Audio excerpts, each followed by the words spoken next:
So, interesting development on the installation of my rocker cover last night. Run into an issue already. I noticed some drivability issues on the way to work this morning, which it wasn't too bad. It was dodgy, but it wasn't too bad. Just a bit of hesitation and seemed like it was struggling to hold revs. And then left the car overnight, left the car through the day while I was at work, and then I came back, 8-9 hours later, got in the car and went to drive it home, and it started fine, ran fine for a bit. As soon as I started getting it going, the rev started dropping like below 500, coming to the point of near stalling, which was quite awkward because it was decent traffic where I was driving from. It made me feel a bit uneasy. So I took the car home and thought, I'll see what's going on. On the way home, actually, the check engine light came on. So I thought, that's not really surprising, considering how badly the car's been driving. So that light's just on now because I'm on standby. When the car's on set to on, key's set to on. The reason why the key's set to on is because when I got home, I wanted to find out what was wrong with my car. After noticing that, I decided to investigate the check engine light. So I got out my fairly budget scanner, but she does the trick. This is the first code that popped. Battery pack voltage out of range, B1676. I think this was a Ford specific one, because I think it said manufacturer specific at the start. So I'm not really sure where that came from. I don't know if that might be the alternator starting to get a little bit weak, or I haven't noticed any power issues until today, but the power issues I noticed was engine power. I didn't really notice much voltage issue, but I haven't used the lights, so I wouldn't have been able to pick up on like dimming lights or anything like that. But anyway, the code that I was interested to see was this one, P1381, variable camshaft timing over advanced. There's a confirmed one and there's a pending one. Now this did not pop this morning, even though the car had drivability issues. It popped at around probably 5 minutes after me driving the car home from work. Now this morning it was cold, and this afternoon it was quite warm. So I'm wondering if the difference in temperature of the air maybe have caused it, because the car also drove a hell of a lot worse on the way home from work today when it had warmed up. So I think that may have helped cause the issue. Step on the pedal! Anyway, road rage moment over.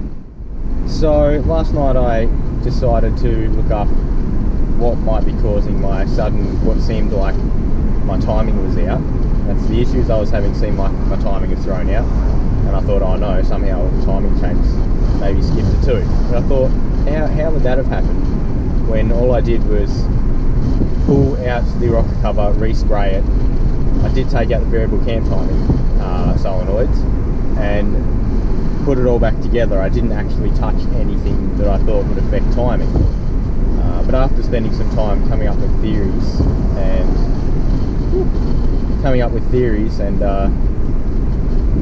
talking to my mate as well, I think the issue that I've had is that I've taken out the variable cam solenoids and I left them overnight outside of the vehicle, and the car's just done 200,000 Ks, and I'm guessing these are the kind of items that can last that long.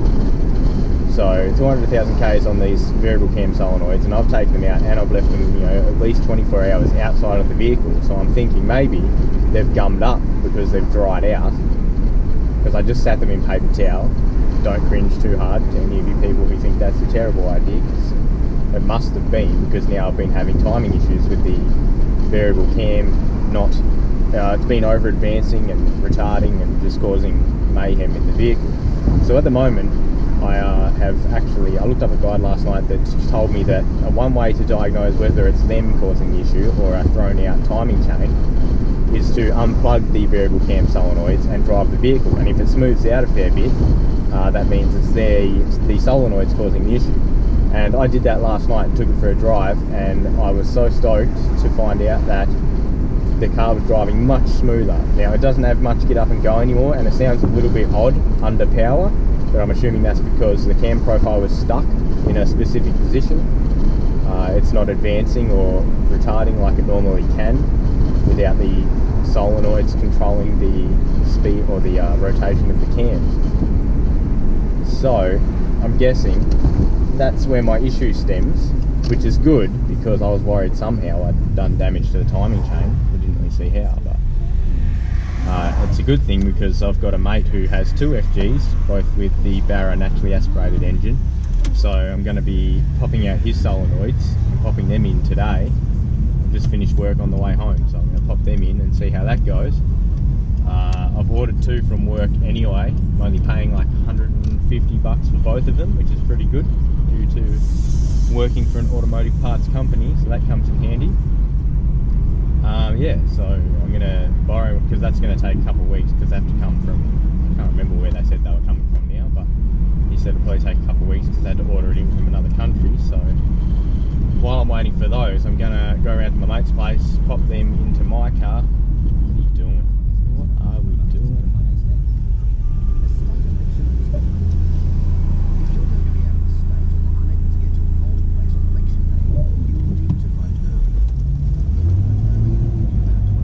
Sorry about that. What was I saying? Suddenly concentrating on driving because there was a bit of a mix up there. Yeah, so I'm going to go around to my mate's place, take his solenoids out, put them in my car, plug them in, and hopefully it's just going to run good, which means that buying new solenoids is the right choice. I've bought them anyway. I don't know if it's possible to clean them, but if they're 200,000 Ks old, you really just want to put new ones in anyway, which is what I'm going to do. But I'm just borrowing my mate so I can get my car running normally, because he has 2 engines and he only needs 1 running at the time, so I can borrow his solenoids for the other, out of the other, which is a super awesome thing for a mate to do, and hopefully that's going to clear up my issues. And we'll see how we go, but I'll show you guys me slotting them in, and I'll show you a drive with them in, see if she goes back to her normal self. Hopefully that's the case, otherwise I'm going to be one sad little boy crying in the background. Anyway, see what happens. I mean, listen to that. That's what it sounds like under power. It sounds retarded. It still pulls okay, considering VCT is not working, but you know, I don't want to give it much gas with the cam profile not being able to change properly. Right. Let's see how this goes. I'm very nervous about this. Please, please, please. Yes. Come on.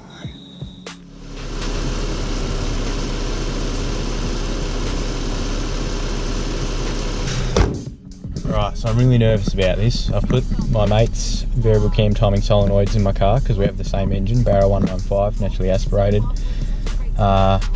Taking my old shitty ones out. The left one, well, right if we were facing the engine from the hood, the right solenoid was super difficult to get out, so I don't know if it's warped or if I've damaged it somehow, but we'll give it a crack and see how it goes. So it's idling really, really well. Really well. Oh, she's smooth. Oh yeah. Okay, she's really, really smooth right now with the VCT plugged back in, with my mate's VCT solenoids in there.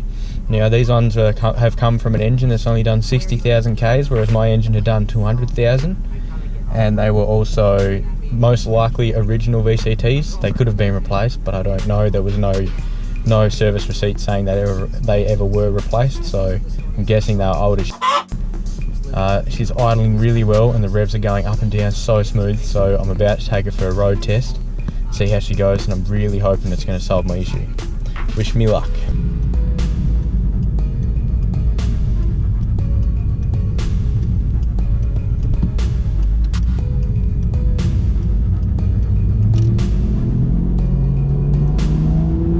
Yeah! Woohoo! She's back! Oh, yeah. Oh, yeah. Oh, I'm so happy. Woo! It was the solenoids. Thank you, buddy, old pal, for lending me your solenoids and letting me put my heart at rest. And these are the brand new ones I got from work, so hopefully that should do the trick.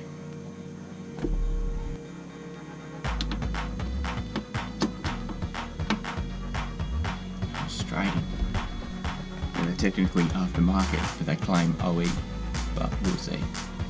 Either way, if they don't work properly, I'll take them back to work and get genuine ones, which cost a fortune.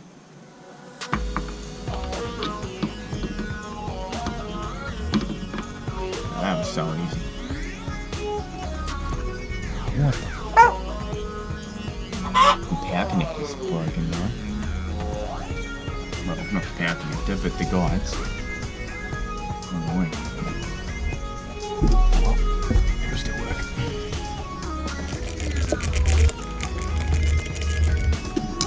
Pretty easy job for replacing these, which is cool.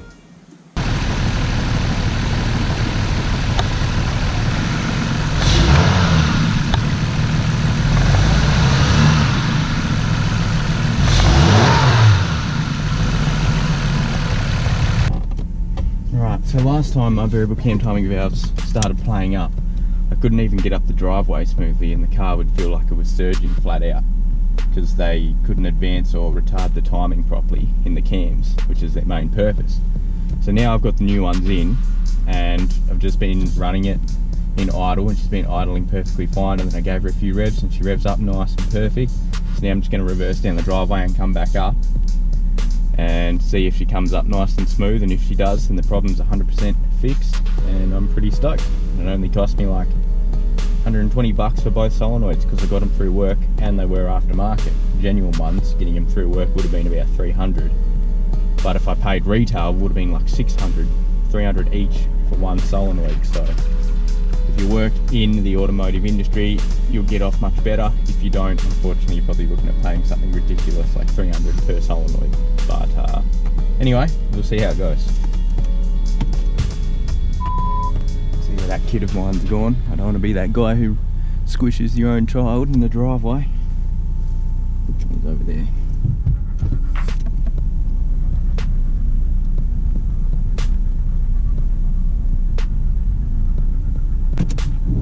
Let's see if she does it smoothly.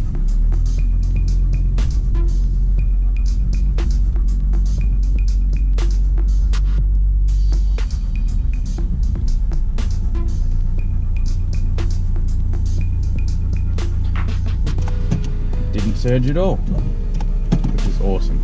Now I'll take it for a road test and see how she goes with a bit of highway driving and maybe a bit of back roads. Alright, so I've just been driving around the suburbs and it seems to be going alright so far with the new VCT solenoids, but I'm about to merge onto a 80km highway, so I'll see how she goes under a bit of throttle, and hopefully it'll be really responsive and will be no dramas, and then I'll be done with this issue. We'll find out in about 30 seconds.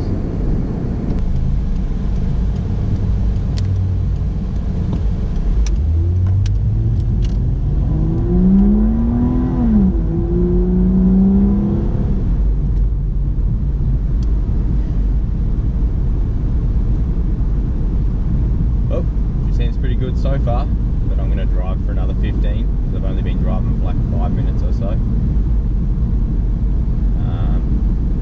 just to convince myself that she's all good. I suppose so this would be as good a time as any to tell you guys that I was successful when I applied for the apprenticeship at Jackson's Motor Company. Got a phone call on Wednesday saying that they were happy to accept me, so my final day working for the company I'm with now, which is Drive Distribution, and they sell some pretty awesome parts, so they've been a great place to work for.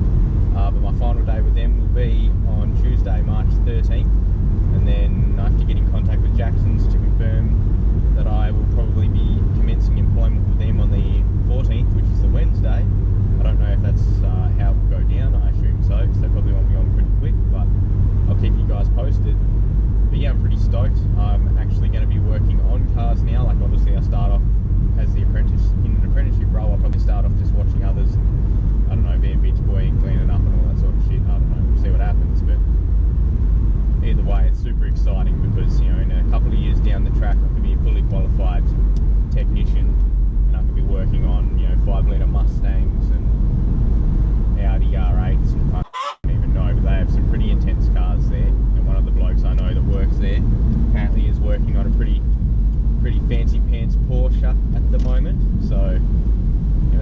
exciting to think I've gone from just selling the car parts, or invoicing them out, you know, and unloading trucks and sending them and all that sort of sending them on freight. I've gone from that to now, you know, in a couple of years' time, I'll be working, oh God, glass everywhere. Cheers. As I was saying, yeah, I'll be working on cars soon, and I'll be learning from some professional mechanics and technicians, you know, all the ways to do the jobs correctly the first time. You know, they'll teach me all the little tips and tricks that there is to diagnosing issues and fixing them as efficiently and quickly as possible and all that sort of stuff. So I'm going to be super excited to get into that stuff, and it's going to be an exciting 4 years in the apprenticeship. I'm going to learn an absolute ton of information, and it's just, you know, I can't express how excited I am to be getting into this sort of field. I've been wanting to do an apprenticeship for a while, but the opportunities just never came up. So I found another way into the automotive industry, which was working for Cool Drive, and it was originally called Logicar, EFI, electronic fuel injection, and then they got bought out by Cool Drive, and now I'm working for them, and you know, they got radiator starters, alternators, and all that sort of stuff, little EFI parts, aircon fittings, the list goes on. This person is extremely slow, but yeah, like it's been a great pathway, and I've learned a lot working for them, and now I'll be working with cars, you know, with hoists and powered tools and torque wrenches and all that sort of cool stuff. I'll learn heaps of stuff about torque specs, and oh mate, I can't even tell you how much I'm probably going to learn, but it's so exciting, and I just couldn't wait to let you guys know. And yeah, I really look forward to seeing how much I can learn, and I'd love to relay some of the information on my channel that I learned, that I can pass on to you guys. Some of you will probably be professional mechanics, so you'll know more than me off the get-go anyway, but for you others that, you know, have your FGs and you're only just starting to get into working on them like I have in the last year, we'll be able to help each other out pretty well, and I think it'll be awesome, and I look forward to making even more awesome videos, combining my video editing with the skills and knowledge I learned from being in the industry. You know, I'm really excited to see where this goes, and I hope I pick up more supporters on YouTube, and oh mate, I don't know, I mean, you get what I'm saying, like, it's just going to be awesome, and I really look forward to producing even more content, helping each other out as much as we can. Alright, so now that I've taken it for a spin with the new VCT solenoids, I'm just going to put the scanner in, see if there's any pending codes, and go from there.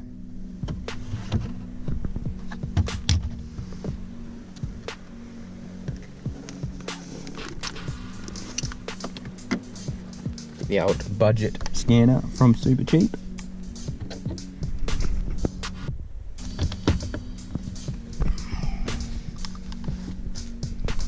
Turn the key to on.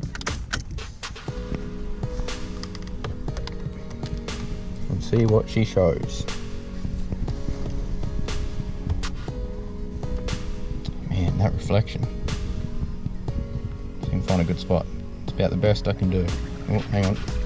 I lied. Oh, man. They'll have to do it. Select vehicle to read ABS. No, because I don't care about ABS. No codes found. Oh yeah. Let's double check. Whoop whoop. We've solved our issue. Hell yeah.